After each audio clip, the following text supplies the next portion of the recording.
Olá pessoal do Segundo Super, aqui é o professor Vinícius e hoje nós vamos fazer a tarefa do professor Felipe do Phelps, tá? Apostila 10, módulo 57, página 132, 133.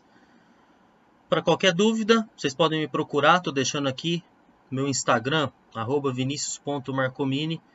Pode me procurar lá que eu estou pronto para tirar a dúvida de vocês. Então vamos começar a tarefa.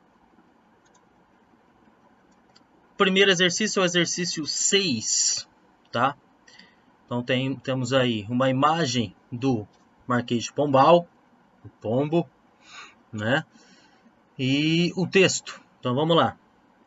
O reinado de Dom José I em Portugal foi marcado pela atuação de Sebastião José de Carvalho e Melo, futuro Marquês de Pombal, nomeado secretário de Estado do Reino. Ao se tornar a figura central da administração portuguesa, Pombal procurou empreender uma série de reformas no país, de modo a reverter a situação de crise em que vivia o reino português. Segundo o historiador Kenneth Maxwell, uma consequência imediata das medidas drásticas de Pombal foi desembaraçar o caminho para ações governamentais em várias frentes. Assim, a década de 1760 marcou um período de consolidação e ampliação das reformas iniciadas durante a década anterior. Estas incluíram a afirmação da autoridade nacional na administração religiosa e eclesiástica, o estímulo a empreendimentos industriais e a atividades empresariais e a consolidação da autoridade para lançar impostos das capacidades militares e da estrutura de segurança do Estado. Então vamos lá. Quais vão ser as perguntas aí? Com base no texto, em seus conhecimentos, cite e analise. Letra A. Uma medida da política econômica pombalina para a América Portuguesa. No caso, então, para o Brasil. Na letra B, uma medida da política pombalina em relação ao sistema educacional na colônia brasileira, ou seja, que também teve reflexos aqui no Brasil. Então, o que a gente pode falar aí? Na letra A, nós podemos citar medidas econômicas. Lembra lá o Phelps, na aula dele, ele separou bem essas medidas. Tá? Então, dentre essas medidas, nós podemos citar a criação das companhias de comércio, né, no Pará, no Maranhão, por exemplo. O controle do contrabando do ouro e diamante. Você pode lembrar da derrama, aí, por exemplo. Inclusive com a reorganização da política fiscal. Ok? Na letra B, uma medida da política pombalina em relação ao sistema educacional. Isso vai estar relacionado principalmente com a expulsão dos jesuítas, né? A proposta de secularização do ensino, ou seja, o ensino laico, né? Que a partir daí, com a expulsão dos jesuítas, passou a ser praticado tanto em Portugal, mas como a gente está falando daqui, principalmente aqui no Brasil, tá? Isso gerou até um problema, mas isso fica para outra questão. Certo? Ok? Vamos então para a próxima questão, a questão número 7. O despotismo esclarecido ocorreu não nos centros dinâmicos europeus, Inglaterra e França, mas nas áreas mais atrasadas em relação a esses centros. Rússia, Prússia, Áustria, Portugal e Espanha foram alguns destes países que conheceram reis e outros governantes adeptos do pensamento iluminista dirigido a campos específicos.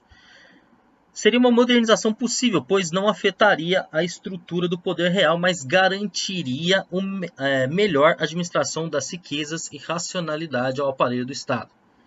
Sob qual aspecto as monarquias absolutas não se influenciavam pelo iluminismo? Tá? Então, essa é a pergunta. Então, o que a gente pode falar aí? Vamos lá. Apesar de vários reis da Europa terem adotado alguns valores do iluminismo, observamos que todos refutavam as ideias políticas que criticavam o poder real. Ou seja, gente, eles não queriam abrir mão do poder. Então, o despotismo nada mais foi que uma maneira de reformar, mas se manter ali no poder. A ideia é não deixar o poder, né? Continuando ali, para vários iluministas, o governo controlado por um rei não agregava as condições necessárias para o desenvolvimento de um regime político fundamentado na igualdade e liberdade dos cidadãos. Então, de certa forma, o despotismo esclarecido é uma tentativa de adaptação das ideias iluministas ao absolutismo monárquico. O que para os pensadores iluministas, a maioria deles, isso era incompatível, era uma contradição, mas foi a maneira com que muitos reis encontraram para se perpetuar no poder, ok? Fazendo algumas reformas, mas não deixando o poder real cair, ok? Então aqui a resposta da número 7. Vamos para a próxima, a questão número 8. A atuação de Sebastião José de Carvalho e Melo, Marquês de Pombal, ministro do rei Dom José I, se desenvolve dentro do contexto europeu de despotismo esclarecido do século XVIII. Recentemente, o historiador inglês Kenneth Maxwell escreveu: o período pombalino é de grande importância no contexto europeu, mesmo que a maioria dos historiadores europeus o continue ignorando. Pombal, homem eclético e pragmático, promoveu uma série de reformas visando preservar os interesses do Estado português, uma antiga potência em crescente dependência militar, política e econômica da Inglaterra. Analise as afirmativas a seguir, assinalando V para as verdadeiras e F para as falsas. Então vamos lá. As duas primeiras aí verdadeiras e as duas últimas são afirmativas falsas. Então vamos ver aqui por quê. A primeira verdadeira, a expulsão dos jesuítas, tanto de Portugal quanto de seus domínios ultramarinos, no caso aqui o Brasil, foi uma medida controvertida. Por quê? Porque ela abriu caminho para a reforma educacional, por meio da qual houve florescimento da ciência e da filosofia. Então a gente está falando aqui da secularização do ensino laico, né? Mas desmantelou o sistema educacional colonial, né? Resumindo, não tinha professor no Brasil, né? Então houve um problema educacional aqui, né? Que era todo mantido pelos jesuítas. A partir da expulsão deles, ficou aí um vazio. E isso provocou um problema educacional aqui. Então essa afirmativa é verdadeira. A segunda, a transferência da capital de Salvador para o Rio de Janeiro foi determinada, entre outros fatores, por questões militares ligadas a disputas com os espanhóis pela posse da colônia de Sacramento e da capitania de São Pedro do Rio Grande do Sul. Essa questão aqui é das guerras guaraníticas, né? Então, podemos considerar ela sim como um fator da transferência da capital para o Rio de Janeiro, além das questões econômicas, principalmente ligadas à mineração. A terceira que é falsa. A manutenção do sistema de capitanias hereditárias favoreceu o controle metropolitano sobre o espaço colonial.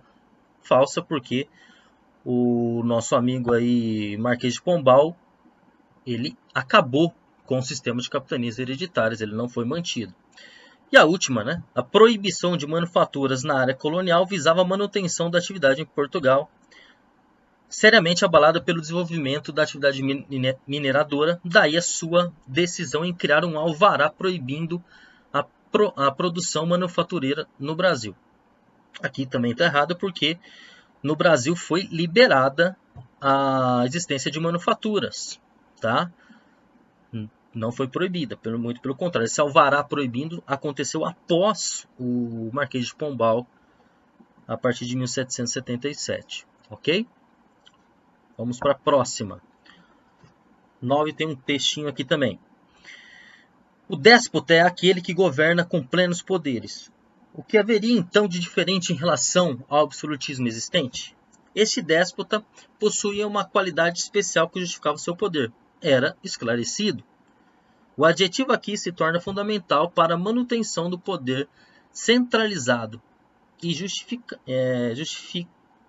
justificativa plausível para um bom governo. Desculpa. A ideia era realizar uma modernização conservadora, pois não alteraria fundamentalmente a estrutura política e econômica do Estado moderno, mas garantiria modificações necessárias, imperativos da razão aplicada ao Estado e à sociedade. Então, sobre o chamado despotismo esclarecido, é correto afirmar que, então, fazendo a interpretação do texto, o que é possível a gente analisar? Que o despotismo esclarecido nada mais era que uma tentativa de união entre o absolutismo monárquico e as ideias iluministas, né? Então isso a gente vê na alternativa E, né? Foi uma tentativa mais ou menos bem sucedida, né, de algumas monarquias reformarem as estruturas vigentes, as estruturas do absolutismo monárquico, sem alterá-las, ou seja, mantendo o poder do rei, ok? Próxima questão é a questão número 10. Então vamos lá. Os déspotas esclarecidos procuravam modificar os métodos e objetivos de ação do Estado. Em geral, apresentavam-se como os primeiros servidores do próprio Estado. No que diz respeito à Rússia, de Catarina II, e à Prússia, de Frederico II, identifique algumas medidas adotadas que representam mudanças dos métodos e objetivos de ação do Estado. Então, o que a gente pode citar aqui, né?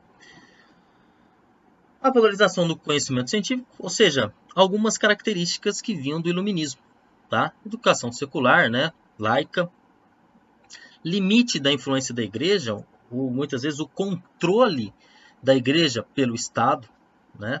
Criação de códigos civis, leis, promover manufaturas, agricultura e comércio e tolerância religiosa. São algumas coisas que foram feitas nos países com despotismo esclarecido, principalmente aí na Rússia e na Prússia. Eu coloquei 2 exemplos, né? A Catarina II, por exemplo, criou a Universidade de Moscou, tá? E o Frederico II, um código civil que separou o poder judiciário do poder executivo, tá? Reduzindo assim os seus poderes, mas permanecendo lá, ok? Próxima questão, a questão número 13. Leia o texto com atenção. A história cultural do Brasil colônia está associada, na segunda metade do século XVIII, à componente ilustrada do reformismo pombalino. Dentre os muitos elementos constitutivos das reformas esclarecidas do Estado absolutista, avulta o das relações entre o poder civil e o eclesiástico, as quais, na época de Pombal, cristalizaram-se em torno dos padres da Companhia de Jesus, culminando na expulsão de Portugal e de seus domínios, lá em 1759. Então, do texto depreende-se que... Então, ali nós vemos claramente o conflito entre os jesuítas e o Pombal, e aí nós encontramos uma característica do despotismo esclarecido, que é a tentativa do Estado, dos reis, no caso aí do Marquês de Pombal, de colocar o Estado acima da igreja. E isso nós vemos na alternativa C. Dentre as reformas esclarecidas de Pombal se encontrava a subordinação da igreja ao Estado, tá? E a última questão, também uma questão aberta, a número 14, tá? Em 1750, Sebastião José de Carvalho Melo, Marquês de Pombal, tornou-se o primeiro-ministro português e procurou dinamizar a administração colonial. Identifique algumas medidas administrativas tomadas pelo Marquês de Pombal relativas ao Brasil colonial, tá? Então a gente pode citar aí algumas, né? A racionalização burocrática, diminuir a burocracia é uma delas. A transferência da capital de Salvador para o Rio de Janeiro, outra medida administrativa, para deixar principalmente a capital mais próxima ali da área onde tinha mais gente no Brasil, onde estavam as principais cidades, onde havia uma dinâmica econômica maior, né? Então, no Rio de Janeiro. E a instituição da derrama, uma reforma fiscal, aí a expulsão dos jesuítas são as principais medidas administrativas tomadas pelo Marquês de Pombal. Ok? Desejo a vocês bons estudos, tudo de bom aí, logo a gente se encontra de novo. Abraço.